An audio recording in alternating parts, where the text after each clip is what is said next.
1991, two hikers in the Alps found a body frozen in a glacier. They thought he had died weeks ago. He had been dead for more than 5,000 years.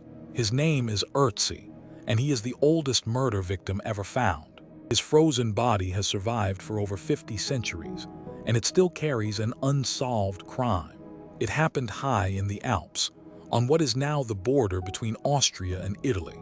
On the 19th of September, 1991, two German hikers crossed a melting glacier and saw something brown in the slush. At first, they were certain it was a climber who had died in some recent accident.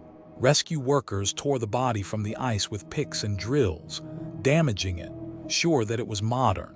But the tools lying beside him were not modern at all. They were thousands of years old. Ötzi lived around 3,300 BC. He is older than the Egyptian pyramids, older even than Stonehenge. Piece by piece, science brought his lost world back to life. He was a man of about 45, short and lean, with brown eyes, a beard, and weathered skin. His joints were worn, his teeth were bad, and his arteries were already hardening. His had been a hard life in a hard land. His skin carried 61 tattoos, simple lines and small crosses, but they were not for show. They sat directly over his aching joints, an early form of pain relief. He wore a coat of goat and sheep hide, leather leggings, a bearskin hat, and shoes packed with grass for warmth. He carried a longbow, a quiver of arrows, and a small dagger of sharpened flint. And he carried one object that rewrote history, an axe with a blade of almost pure copper. In his time, metal that fine was rare and precious. The axe marked Ötzi as a man of real importance. The copper came from Tuscany, hundreds of kilometers to the south, proof of trade across ancient Europe. Scientists even recovered his very last meal. About an hour before he died, he ate dried ibex meat, red deer, and grain, high on the mountain. For years, everyone believed Ötzi had simply frozen to death in a storm. Then, in 2001, an X-ray of his shoulder revealed something no one expected.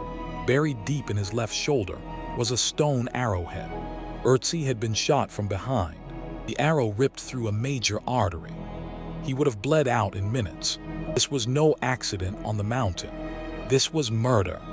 And the more closely they looked, the darker the story grew. A deep, fresh cut ran across his hand, the kind you get fighting off a blade. He had also taken a heavy blow to the head not long before he died. And on his knife, his arrows, and his coat was the blood of 4 different people. Ötzi had not died fleeing a hunt. He had died in a fight. Strangely, whoever killed him left his greatest treasure behind. The copper axe. A thief takes everything. So why leave a fortune in copper on the body? Was it revenge? A feud over land? An execution? After 5,000 years, no one can say. Scientists even pieced together his final, frantic days. Pollen trapped in his gut shows he fled up from the valleys below, climbing fast, as if running for his life.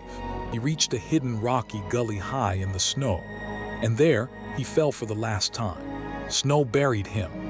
A glacier sealed him away, and the world forgot him for 53 centuries, until a warm summer in 1991 melted the glacier and handed him back to us. Today, Ötzi lies in a museum in Bolzano, Italy, kept frozen at the exact chill of the glacier that held him. We have now read his entire genome. We know his ancestry, his brown eyes, even that he could not digest milk. A single frozen man has told us more about the Stone Age than a library of books. Yet the deepest question of all still has no answer. Who killed the Iceman? Was it revenge, a betrayal, or a punishment lost to time? 5,000 years later, his killer has never been found, and the case is still open. So what do you think really happened, high on that frozen mountain? Who killed the Iceman, and why was he left with all his treasure? If you have a theory, share it in the comments below.